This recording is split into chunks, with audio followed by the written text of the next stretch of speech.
Hello, and welcome to this session, which is an introduction to the Project Financial Analysis, known as the PFA.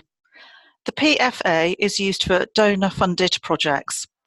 I'll briefly go through the context of the PFA first, and then we'll look at the PFA itself.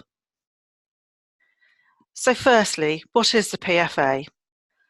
It's an Excel spreadsheet to indicate the likely financial performance of the proposed project. It's filled in during project development prior to submission of the full proposal to the donor. However, if the project is developed through iterative discussions with the donor, rather than in response to a call for proposals, the PFA should be completed once the project has been defined and before contract signing. The PFA may also be used to show different scenarios as the project is developed, as a way to check on financial viability of the different options.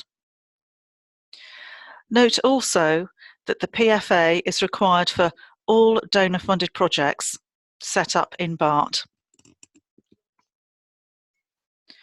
The PFA template is stored on SharePoint in the Project Management Templates library.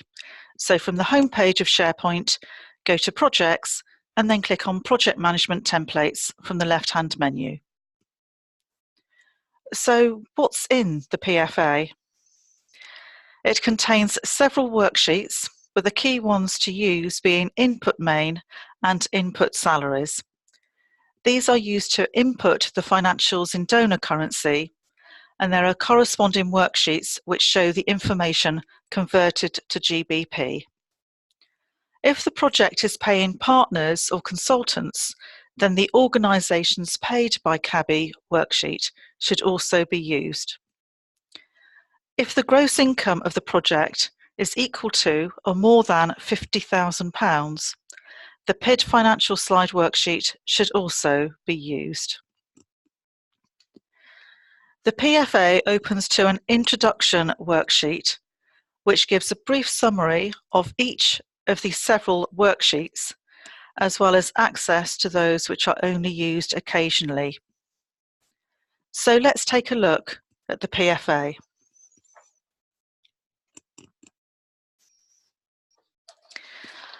This is the opening page, which lists the worksheets available here and gives a summary of each. As the PFA contains several worksheets, the required or most commonly used ones are available by default. I have them listed here, with others being available through ticking the checkbox. So let's now take a look at the two key worksheets, Input Main and Input Salaries.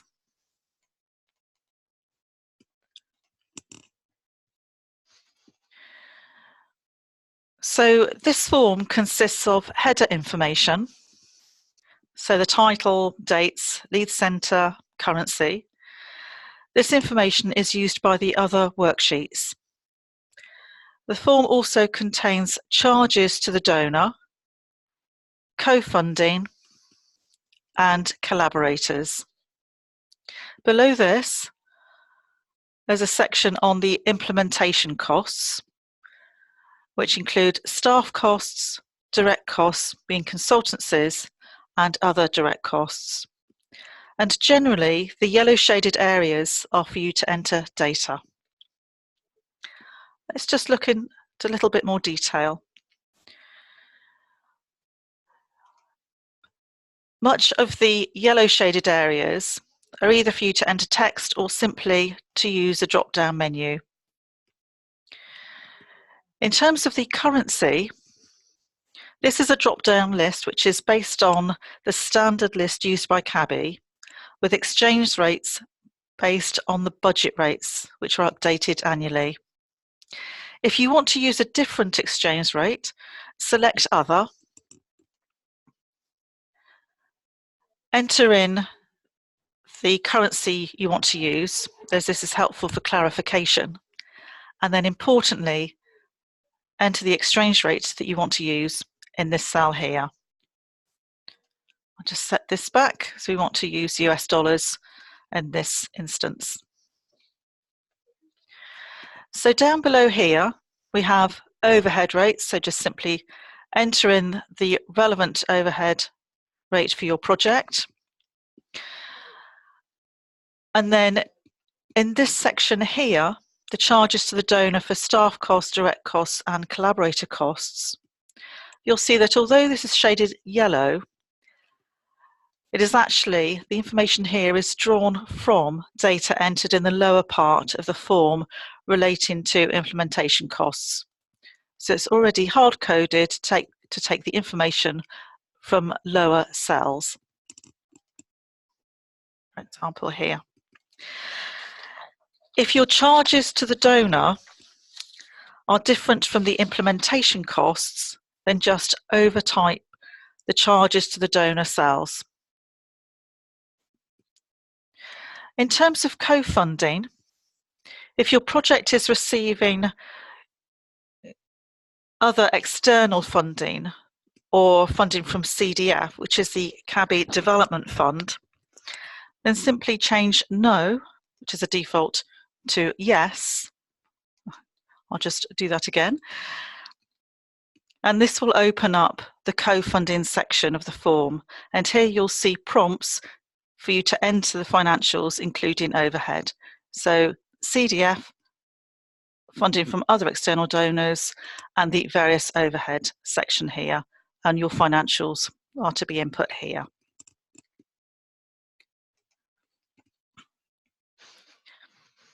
And then in this section here, this is for the payments to collaborators. So if there are collaborators on the project to be paid through CABI, then overtype the default text given here with the name of the collaborator, such as I've put here for CapMint, and then enter the financials for that collaborator in the project years, year 1, 2, 3, 4, etc. Note that as each is filled in, that at the far right of the form, the default message CRA NA, such as here, may change to CRA optional or CRA required. This is an advisory message related to our collaborator risk policy, which requires a collaborator risk assessment, CRA, to be completed for those who are receiving £25,000 or more in any 1 year. If paid by CABI but less than £25,000 in a year, the CRA, Collaborator Risk Assessment, is optional. And then further down here, the start of the implementation cost section, we have staff costs. And these costs come through from the input salaries worksheet. So we'll cover that shortly. But for now, let's just move down to the direct cost section. This covers the consultancies and other direct costs, each of which are based on the nominals as used in BART, our finance system interface. Relating the direct costs in the PFA with those in BART helps to ensure that the project financials can be included in BART when the project is won. If your project is paying consultants, give their name and their financials. And again, you'll see that at the far right, the same collaborator risk advisory also applies for consultants. For other direct costs, the most commonly used nominals are displayed. However, you may select from the full list of nominals. Just use the drop down to make your selection. It may help to include a brief description of what a nominal is being used for, e.g. workshops, licenses, perhaps which centre, and then record the financials against each nominal. So let's now look at the staff cost information. So we'll go through to input salaries. So the format of this form, looking from left to right, is to select the following for the staff member: the centre or department in which the member of staff is based. This uses a drop-down list. And then the best description of the role or expertise the member is bringing to the project. And again, this is also a drop-down list. Optionally, in this column, the role level on the project may be given. So senior, mid-junior, etc. Then include the daily cost rate. And then in this column here, whether the staff member is usually covered by the centre or business area overhead. Again, a drop-down list is used with options of no, yes, and then a series of no due to the staff member being a new post for scientist, M&E, commercial finance, IT or admin. And then finally, enter the number of days on the project across the years, and this will automatically calculate the salary cost for each of the years. Note that the first two rows here are assigned to the project manager and project executive, as this information is required by the PID financial slide. Looking down here, we see that there is a summary analysis which identifies the total days, total costs per year for each of scientists, M&E and support. And the costs of each group feed through to the input main staff cost section.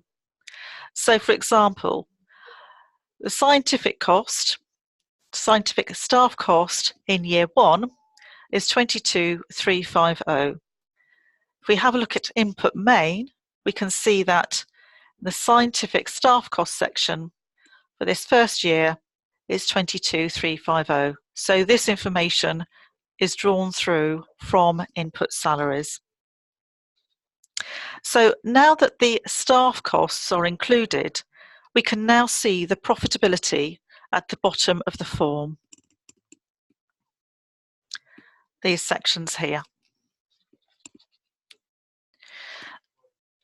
So regarding the NPC, net project contribution, we're aiming for a minimum of 20%. And we can see here, we have a figure of 15.07 and 22.24.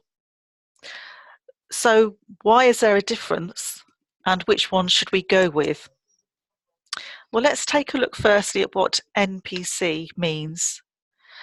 It's the net project contribution.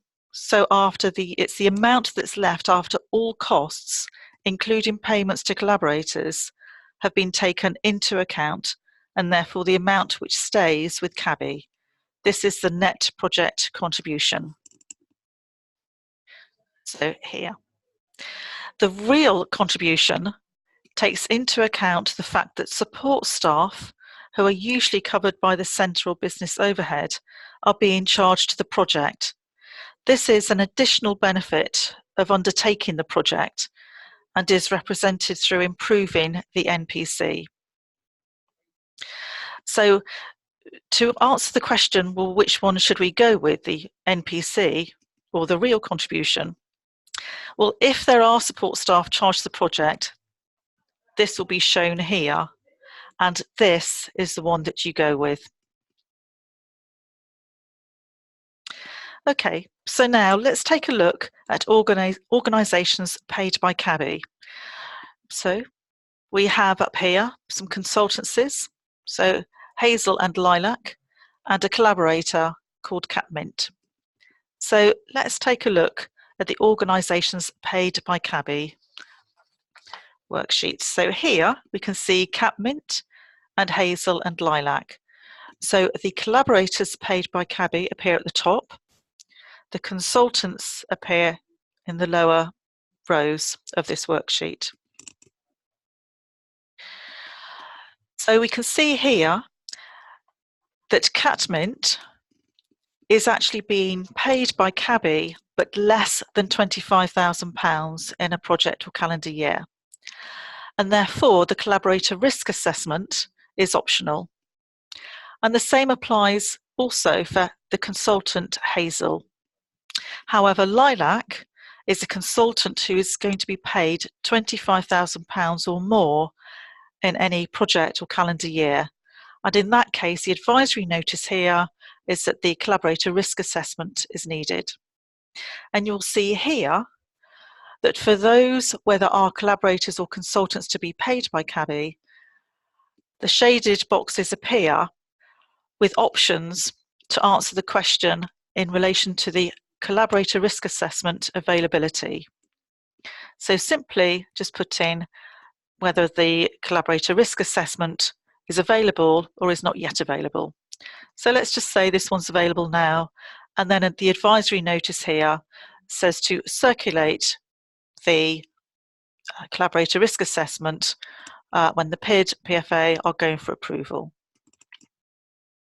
Down here, let's just say that it's not yet available. Down here, we can just say it is available. So you can see here for this one, where it is optional, or even if it were needed, if I just change this back, you can see how this also works. But essentially in these two cases, where the collaborator risk assessment is optional or needed, we filled in to say that the collaborator risk assessment is not yet available, and therefore we're prompted to answer these two questions in each case. So have we worked with the organisation before? Perhaps no. And what is the likely risk of the organisation's performance? Well, perhaps it could be medium or high. Essentially, in each case, you just answer the question, and this will help to identify at this point, when developing the project, the likely risk there is of actually working with that collaborator. Once this is completed, then you just use the snipping tool to then snip this section into the relevant slide in the PID. Okay, I'll just cancel that for now. Okay, so now we're actually going to be looking at this PID financial slide. So again, the PID is actually required for projects where the gross income of the project is £50,000 or more. And that's where this slide is relevant. So if the gross income is £50,000 or more, as in this case it certainly is, then this section will need to be copied into the slide in the PID. And here you'll see that much of the information that's required automatically comes through from information that has been captured in input main and input salaries. And in here you have the additional facility to add any comments which actually provide clarification about the financials. And also, if there's an overall contract value that's known, to include that in there. But additionally, you'll see as well that this worksheet also gives information about the PID sign-off requirements and governance during implementation. It also records here the number of days that the project manager has allocated on the project, also whether the project executive is charged to the project, and therefore also the number of days that the project executive has also been assigned. So again, once this has been completed, if there's any comments or additional information here, then you just copy that into the relevant slide of the PID. So then just to recap,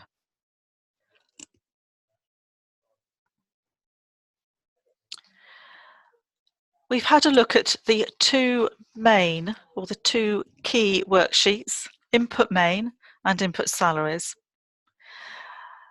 So in input main, we assign the lead center and the currency, and if the exchange rate needed is different from that in the default list, then simply set the input currency to other and state the exchange rate you want to use. Also in input main, we've entered the overhead rates and collaborator costs and implementation costs. We've also looked at the collaborator risk assessment requirements as well. In input salaries, we've assigned the days on the project for the principal investigator, the project manager, and also days for the oversight project executive if the gross income is £50,000 or more. We've also assigned other staff to the project, identifying whether each are generally covered by centre of business overhead. There is also, as we've seen in input main, various advisory notices. So these have included about the collaborator risk assessment requirements, and if required or optional, then to fill in the organisations paid by CABI worksheet. We've also seen advisory notices about the approval processes and also sign off by the finance manager. And also, just as a final note, if the gross income is £50,000 or more, then the PID financial slide and organisations paid by CABI worksheets should be copied into the PID. So this has been a rather quick session through the main points of the project financial analysis. There are several other worksheets, and those will be communicated at a later date. But in the meantime, thank you very much for attending this session. If you have any questions or would like further information, then please do contact me on extension 2257 via email, and also please note that there is a Yammer group called Project Management Templates, where advisory notices and information about training will be included. Thank you very much.